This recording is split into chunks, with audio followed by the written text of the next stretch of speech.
नमस्कार प्यारे विद्यार्थियों, मैं सवय सिंह आपका अध्यापक विषय भारतीय इतिहास। प्यारे बच्चों, आज हम लेकर आए हैं कक्षा 6 के पाठ संख्या 2, जिसके चैप्टर का नाम आर्थिक खाद्य संग्रह से लेकर भोजन उत्पादन तक का विश्लेषण हम पार्ट 2 में करने वाले हैं। पार्ट 1 में हमने आरंभिक मानव की जानकारी ली, साथ ही उसके रहन सहन, उसकी खाद्य प्रवृत्ति और उसके कर्मिक चक्र के बारे में हमने जानकारी ली।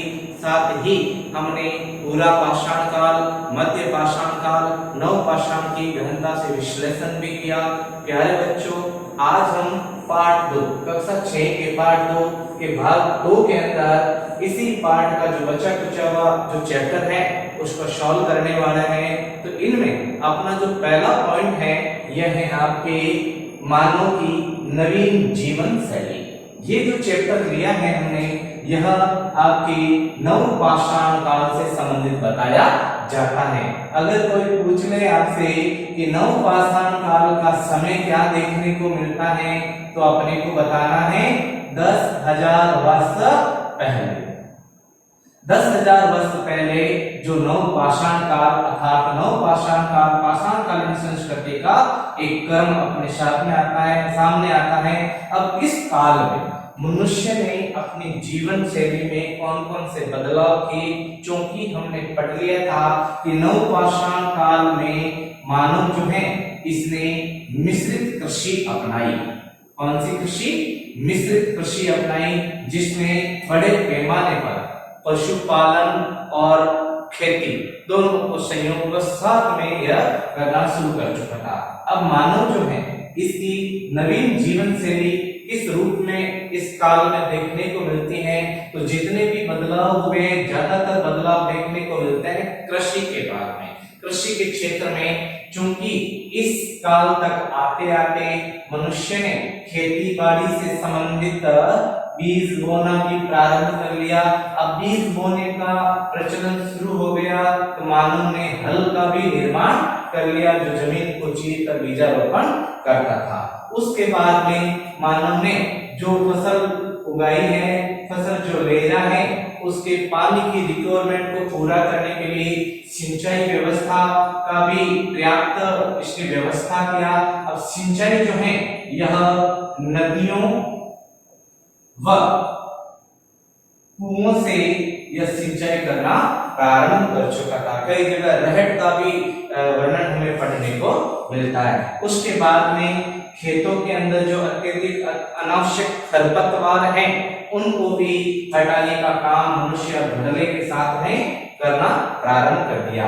और उसके बाद में जो भी उसकी फसल रिकवर हुई है, उत्पादित हुई है, उसको भंडारण किस प्रकार किया जाए, अनाज के भंडारण के लिए और रख रखाव के लिए भी उसने पर्याप्त व्यवस्थाएं की हैं। रख रखाव से संबंधित पर्याप्त व्यवस्थाएं करने में मानव सक्षम हो गया।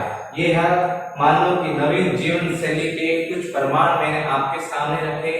अब हम बात करते हैं कि मानव जो है इस पाठ के अंदर जो प्रारंभिक मानव हमने पढ़ा है उसके जीवन का सूक्ष्म निरीक्षण अगर बात देखनी है तो एक जगह पूरा स्थल जिसे मेहरगढ़ के नाम से जाना जाता है। प्यारे विद्यार्थियों, मेहरगढ़ जो जगह बताई जाती है वो आपको एक मैप के अंतर्गत पूछा जा सकता है। यह मेहरगढ़ जो है ये वर्तमान पाकिस्तान में पड़ता है। जब यहाँ पर पुरातत्वविद या आर्कियोलॉजिस्ट ने खुदाई की तो खुदाई के दौरान यहाँ से जानवरों की हड्डियां अर्थात जानवरों को मनुष्य ने क्या बनाया था? पालतू बनाया था। जानवरों की हड्डियां मिली और घर के प्रमाण मिले। अब घर जो यहाँ पर खुदाई में मिले हैं प्यारे विद्यार्थियों, इनका अगर आकार की बात करें हम तो आकार दो प्रकार से देखा जाता है, एक चौकोर और दूसरा आयताकार। चौकोर व आयताकार आकार के नवपाषाण कालीन मनुष्य ने अपने घर बनाए। और अगर बात करें और पालतू पशुओं की या फिर लोगों की मतलब बात करें, अगर जो मृत व्यक्ति होते थे उनके शवादान की बात करें तो जिक्र आता है कब्र का। तो मेहरगढ़ से जो कब्र मिली है, यह जो समाधान देखने को मिलता है, इसमें मृत व्यक्ति की आकांक्षा को पूर्ण करने के लिए उसके शव के साथ में बकरी को भी दफनाया गया था। यह विलासिता का एक जीवंत उदाहरण देखने को मिलता है। कब्रों के बारे में भी हमें पढ़ने को मिलता है आपके मेहरगढ़ से। मेहरगढ़ से खुदाई में कौन कौन से तथ्य सामने आए हैं, ऐसा सवाल अपने से पूछा जा सकता है। और उसके बाद में हम पढ़ते हैं कि प्राचीन जो मानव है, इससे संबंधित इसने जो चित्रकला अर्थात जो शैल चित्रकला अपनाई थी, उसका जीवंत उदाहरण हमें और कहां से पढ़ने को मिलता है, तो नाम आता है फ्रांस। अब फ्रांस के अंदर एक गुफा की खोज की गई थी। 4 से 5 विद्यार्थियों ने, लड़कों ने इस गुफा के मतलब गुफा में जाकर देखा, शैल चित्रों को देखा, तब जाकर इस गुफा के ऊपर फोकस अर्थात प्रकाश में से लाया गया। क्योंकि ये जो फ्रांस है, इसकी जो एक गुफा है, ये शैल चित्रकला के लिए बहुत ही जानी गई है, प्राचीन मानव से संबंधित। पूछ ले कि इस गुफा की खोज कब हुई, तो इस गुफा की खोज 100 वर्ष पहले इस गुफा की खोज बताई जाती है। बात करें कि फ्रांस के अंदर जो चित्रकला मिली है, यह चित्रकला जो है, इसका समय हमें क्या देखने को मिलता है, तो समय देखने को मिलता है 20,000 वर्ष पहले से लगाकर 10,000 वर्ष पहले तक मानव ने यह चित्रकला अपनाई गई थी। चूंकि समय का जो निर्धारण है प्यारे बच्चों, यह कार्बन 14 पद्धति के आधार पर किया जाता है। कार्बन 14 पद्धति के आधार पर किसी भी पुरातन वस्तु का समय निर्धारित किया जाता है, जिसमें C614 समस्थानिक के द्वारा यह निर्धारित किया जाता है। अगर आपसे पूछे कि फ्रांस की जो गुफा है, इस गुफा से कौन कौन से चित्र हमें उत्खनन में खोज में मिले हैं, तो घोड़े के चित्र, गाय के चित्र, भैंस के चित्र, गेंडा, रेंडियर। बर्फीले प्रदेशों के अंदर जो कुत्ते पाए जाते हैं उन्हें रेंडियर कहा जाते हैं। और बताना चाहूंगा, उत्तरी ध्रुव में सर्वाधिक यही कुत्ते पाए जाते हैं जो स्लेज नामक बिना पहियों की गाड़ी को खींचने का काम करते थे। तो रेंडियर के चित्र, साथ ही बारहसिंगा, ये हिरण प्रजाति से हैं, बारहसिंगा और शुअरों के चित्र हमें ज्यादातर देखने को मिलते हैं। इन सारे जानवरों का जिक्र फ्रांस की जो ये शैल चित्रकला है, इसमें देखने को मिलता है। बात अगर पूछी जाए रंग संयोजन की, तो प्यारे विद्यार्थियों, ये जो शैल चित्र मिले हैं, इनमें जो रंग संयोजन विधि देखने को मिलती है, इनमें सर्वाधिक प्राकृतिक रंगों का यूज ज्यादा किया गया था, जिसमें पेड़ पौधों की पत्तियों को कूट पीस कर रंग तैयार करना, साथ ही लोहा अयस्क रंग बनाना, चारकोल से कलर बनाना आदि ये रंग संयोजन जो विधि है, इसके द्वारा की गई है। प्यारे बच्चों, अब हम बात करते हैं कि यह जो पाठ है, जिसका नाम आखेट खाद्य संग्रह से भोजन उत्पादन तक, इस पाठ के माध्यम से इसमें एक मैप भी दर्शाया गया है, जो पुरातन स्थलों की जानकारी हमें देता है। भारतीय प्राचीन पुरातन स्थलों के बारे में आपसे जरूर पूछा जा सकता है। एग्जाम्पल के तौर पर एक क्वेश्चन आपके सामने रखता हूं, जैसे कि भारतीय मैप में मेहरगढ़ कहां से मिला है, करनूल कहां से मिला है, ऐसे सवाल अक्सर आपसे पूछे जा सकते हैं। तो प्यारे विद्यार्थियों, अब हम बात कर लेते हैं प्राचीन भारत जो अपने पाठ है, इसके अकॉर्डिंग जो मैप आया है उसके बारे में। प्यारे बच्चों, अब हम बात करते हैं पाठ संख्या 2 के अंदर आखेट खाद्य संग्रह से भोजन उत्पादन। इस पाठ के तहत एक पूरा स्थल का मैप दिया गया है, और आप जानते हैं कई बार मैप से सवाल निकल कर आते हैं, मैप को फिल करना पड़ता है अपने को। तो ये जो पूरा स्थल का मैप है, यह हम इसकी थोड़ी सी जानकारी ले लेते हैं प्यारे बच्चों। तो पूरा स्थल में ये जो मैप बना जाता है, यह जो मैप लिया गया है, अगर हम मनमाने ढंग से मैप बनाएंगे तो लिखा जाता है नॉट टू बी स्केल, ये पैमाने पर खरा नहीं है। अर्थात अब हम जो पूरा स्थल ले रहे हैं, इनमें प्रमुख जो संकेत दिए गए हैं, संकेतों का अर्थ हमें स्पष्ट रूप से जानना है। सुनिए, अगर अपने सामने आ जाए त्रिभुज आकृति का संकेत, तो इसका अर्थ होता है कि अमुक इस मैप में अपना जहां कहीं भी हम देखेंगे त्रिभुज का आकार, वह स्थान आपके पुरातात्विक स्थल के रूप में जाना गया। हालांकि सारे पुरातात्विक स्थल हमें देखने को मिलते हैं, लेकिन आर्कियोलॉजिस्ट के द्वारा जो खुदाई की गई, खुदाई के आधार पर इन पुरातात्विक स्थलों को सूचित किया गया है और इन्हें पूरा पाषाणकालीन संस्कृति से जोड़ा गया है। अब हम बात करते हैं नंबर 2। दूसरा जो हमें जो संकेत देखने को मिलता है, एक वर्ग जो आपके नव पाषाणकालीन स्थल जो है उनकी इस मैप में हमें जानकारी देता है। तीसरा जो संकेत हमारे सामने आता है वो है आपके एक गोलाकार आकार आकृति का संकेत। अब इसके अंतर्गत हमें ये बताया जा रहा है यहाँ पर कि जहाँ पर गोलाकार जो आकार है यह महापाषाणकालीन स्थल के रूप में देखा जाता है, अर्थात पूरा पाषाणकालीन संस्कृति जो हमने समय पढ़ा था कार्बन 14 पद्धति के आधार पर लगभग 20 लाख वर्ष पूर्व से लगभग यह 12,000 वर्ष पूर्व की घटना हमें बताता है। और उसके बाद में यह जो चिन्ह है ये हमें सूचित करता है आरंभिक गांव। अब मानव ने इस मैप में अपने कहां किस स्थान पर अपना सबसे पहला आरंभिक गांव बनाया था, अपनी जो पूरी फैमिली है उसके रहने के लिए। और उसके बाद में सबसे अंतिम जो संकेत हमें देखने को मिलता है स्टार, उसका अर्थ होता है आधुनिक नगर। आधुनिक नगर यानी मानव जो है अपने नव पाषाणकालीन समय के अंदर किस कंडीशन के साथ में बहुत सारे अति आधुनिक फैक्ट के साथ में जो नया गांव बनाया, नगर बनाया है, उसकी जानकारी देता है। हम अब इस मैप की जानकारी ले लेते हैं। तो प्यारे बच्चों, सबसे पहले हम बात करते हैं आपके संकेतक 1। संकेतक 1 जो हमें स्पष्ट रूप से बता रहा है पुरातात्विक स्थल के बारे में। तो भारत के अंदर ऐसे पुरातात्विक स्थल कौन कौन से बताए जाते हैं? तो नंबर 1 सबसे पहले नाम आता है आपके कर्नूल। कर्नूल की गुफाएं, कर्नूल की गुफाएं जो हैं इनसे संबंधित हमने पिछले वीडियो में पढ़ा था, जहां से सर्वप्रथम आग के साक्ष्य या उदाहरण हमें देखने को मिलते हैं। और आग के जो उदाहरण देखने को मिलते हैं इसमें खुदाई के दौरान राख मिली है, कोयले मिले हैं, जिससे स्पष्ट हो जाता है कि यहाँ रहने वाले व्यक्ति ने आग का अवश्य प्रयोग किया होगा। अगर साथ ही पूछ ले कि मानव जो हमने पढ़ा है इसने आग का जो यूज है किन किन तथ्यों के लिए किया था, तो जो शिकार करता था मांस को भूनने और हिंसक मतलब जो हिंसक जानवर होते थे, खतरनाक हिंसक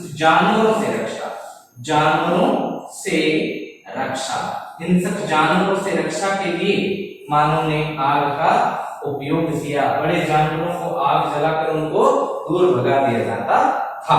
अब बात करते जहां कहीं भी गुफा में निवास करते थे, गुफा से बाहर ये आग लगा देते थे, छोटा मोटा आग लगाकर रख देते थे ताकि हिंसक जानवर जो है वो गुफा के इर्द गिर्द ना ठहरे। दूसरा गांव है आपके हुसंगी जो आधुनिक आपके आंध्र प्रदेश और कर्नाटका का जो हिस्सा बताया जाता है, दोनों की बाउंड्री पर ये आया हुआ हुसंगी के बारे में भी जानकारी मिलती है, जो प्रमुख पुरातात्विक स्थल के रूप में जाना गया है।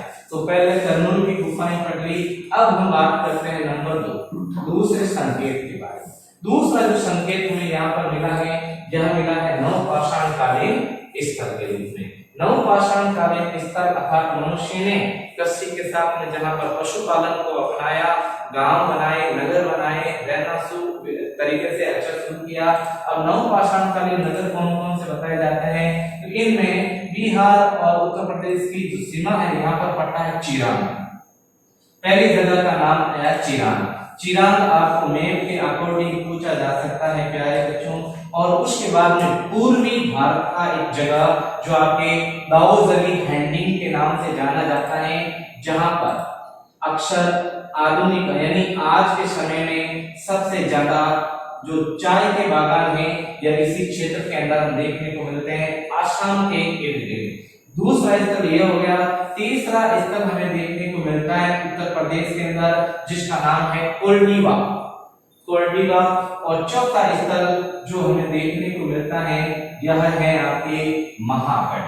महागढ़, कोल्डीवा, चिरान, दार्जिलिंग, हेडिंग, ये कुछ स्थल पढ़ लिए। अब उत्तर भारत के अंदर जो आपके नवपाषाण कालीन स्थल हमें बताए गए हैं इनमें जो नाम आता है वो है आपके बुर्जहोम।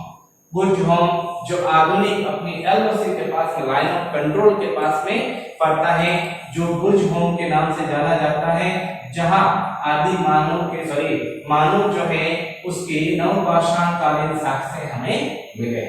और उसके बाद में जगह का नाम मेहरगढ़। मेहरगढ़ जो है ये वर्तमान पाकिस्तान में पड़ता है और मेहरगढ़ से भी नवपाषाण कालीन संस्कृति के वर्णन हमें देखने को मिलते हैं। साथ ही मानव ने जो पशुपालन अपनाया था, इन सर्वाधिक जो हड्डियां देखने को मिली हैं वो मिली है मेहरगढ़ में।